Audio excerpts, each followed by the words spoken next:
Welcome to episode 73 of Blind Squirrel Macro the Pod, the audio edition of my weekly newsletter. This week, we head east, north for me, to Japan.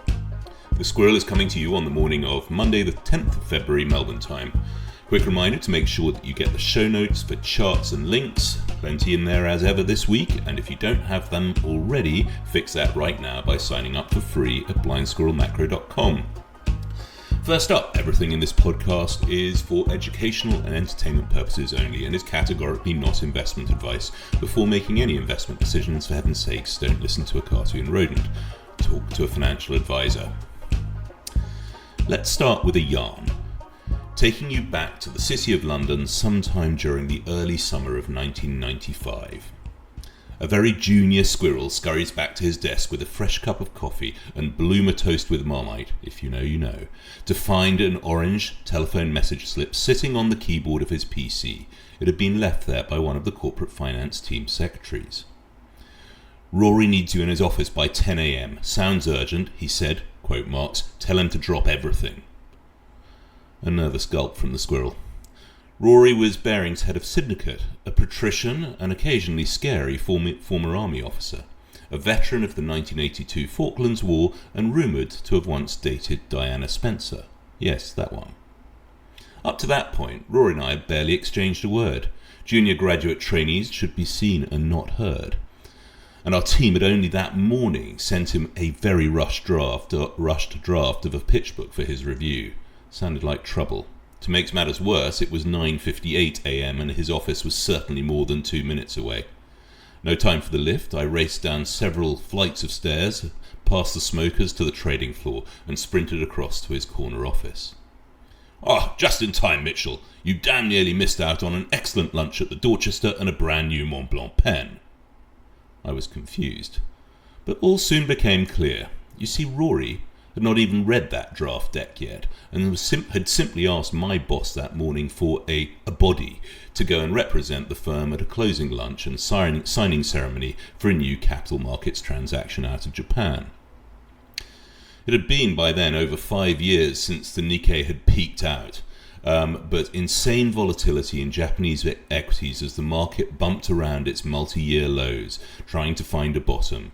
It wasn't for another few years that it found that, ensured a steady trickle of convertible bond and bond with warrant deals from Japanese issuers. This market was a ghost of its former self, but still a nice, low-stress fee annuity stream for London syndicate desks. The Japanese equity-linked boom of the late 1980s, however, involved some very large numbers indeed. The Japanese brokerage giants dominated the flows of a market in which both the issuers and the buyer base of the market were pretty much an all-Japan affair. The involvement of foreign brokers by 1995, like Barings, in these deals' enormous syndicates was really largely decorative and ceremonial. Rory himself had only become aware of our firm's involvement in this deal and the requirement to send a body to the closing event that morning via a fax from Tokyo. I doubt that our salesman had even sold a single bond in the issue.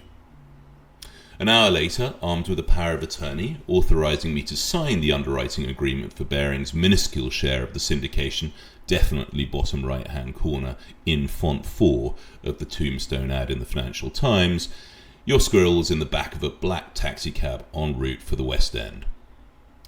By the time I'd arrived, the ceremonial toasting was already in full swing.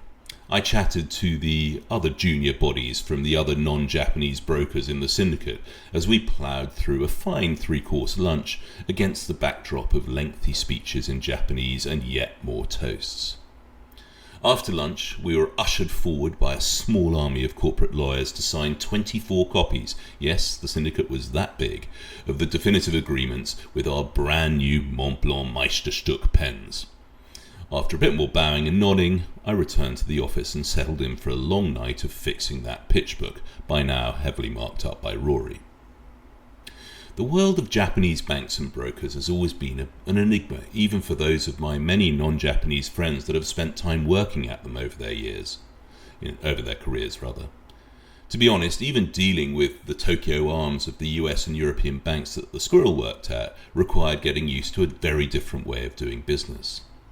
These challenges aside, now is the time to get back up to speed on Japanese banks. Now, Jorund's been a fan of broader Japanese equities for at least the past couple of years. However, with the wild party raging over at the Nasdaq during the same period, Tokyo stocks have struggled to garner the same investor attention enjoyed by the US tech giants during their AI feeding frenzy. Cheap stocks in even cheaper currencies can remain that way for a long time, but I've now seen enough evidence to convince me that Japan is finally managing to shrug off the deflationary albatross that has kept Japanese government bond yields at rock bottom levels for so long, and creating headwinds for yen appreciation. The latest edition of The Economist's Big Mac Index came out the other day. Big Burger data implies that the yen is undervalued to the tune of about 42%.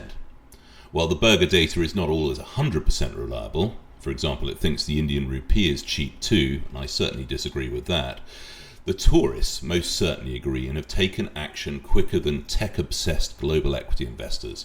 The introduction of two-tier pricing systems, the expression inbound don, meaning dishes priced especially for the wealthy gaijin, has emerged, but it's not been enough to hold off a surge in tourist arrivals, a contributor to significant food price inflation.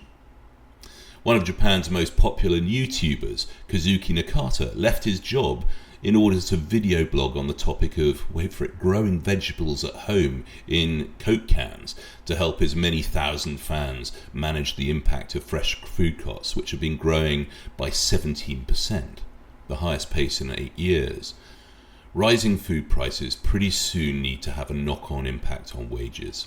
Until this time last year, the word shunto, which roughly translates as spring wage offensive, was something that rarely captured an international newspaper headline.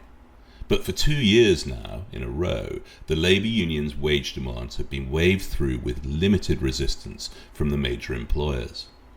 Increased costs of living are explicitly cited as the rationale, and employers do not appear to be pushing back at all. There are some great graphs and stats on this in the notes. Wage inflation is trending. Now, headline inflation was able to shrug off this wage growth last year, but there would appear to be no hiding from it now. In the rates market, this inflation started to be reflected in the yields of longer-dated JGBs a couple of years ago. However, it was only recently that the BOJ has been prepared to concede that its multi-decade battle with disinflationary forces might indeed be coming to an end.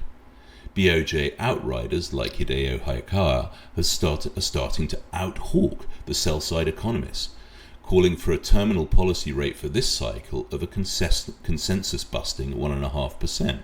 So much for that 0.5% ceiling on policy rates. Let me quote Hayakawa. "My base view is that there is a lot more coming. There is little logical reason to believe that rate hikes will stop early." Those are not words that anyone in finance under the age of 55 is used to hearing from Japanese central bankers.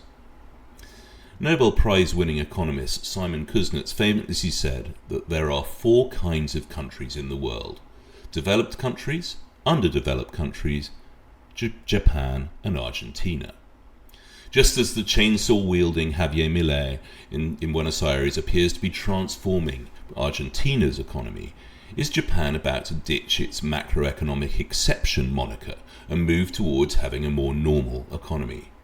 Nomura certainly thinks so. They point out that we're now in our 4th year of rising prices, 3rd year of wage hikes, and 2nd year of rising rates. 3 pillars of normalization. A normalized yield curve for Japan should stimulate an acceleration in capital repatriation by Japanese savers and trigger the yen-funded carry traders to perhaps think twice about their position sizing. So far this year, the yen is clearly on the move and has accelerated since Trump's inauguration. Speculative shorts in CME yen futures, and yes, of course, that is far from the full picture, are greatly reduced since the carry unwind mini-crisis of last August. But traders generally, perhaps fearing trade war whipsaws, do not yet appear to be in a position for any major move in the yen. Japanese Prime Minister Ishiba's fleeting visit to Washington, D.C. last week queued up the predictable who won the alpha male handshake analysis. But what was interesting about the diplomatic readouts was what was missing. There was, of course, much fanfare about trillion-dollar investments, including Ishiba-san taking credit for SoftBank's role in the Stargate AI malinvestment, financing. Some chatter about US LNG purchases, and, of course, increased defense spending. A veritable trifecta of Trump pandering. However, no mention of the weak yen. Is this the deal that's already quietly been done in the back rooms? Currency weakness has certainly been the headwind for foreign investors in Japan and Japanese equities for the past year. Squirrel thinks that these headwinds may be about to become tailwinds in 2025. In combination with a normalizing yield curve, Japan's banks look particularly attractive. In section 2 of the letter this week, we built out that argument and how to play it. Much better than a free lunch and an overpriced ballpoint pen. Do check it out and everything else at blindsquirrelmacro.com. You can also find me on Twitter at SquirrelMacro and on Blue Sky at BlindSquirrel. Arigato for listening. Please spread the word. Squirrel out.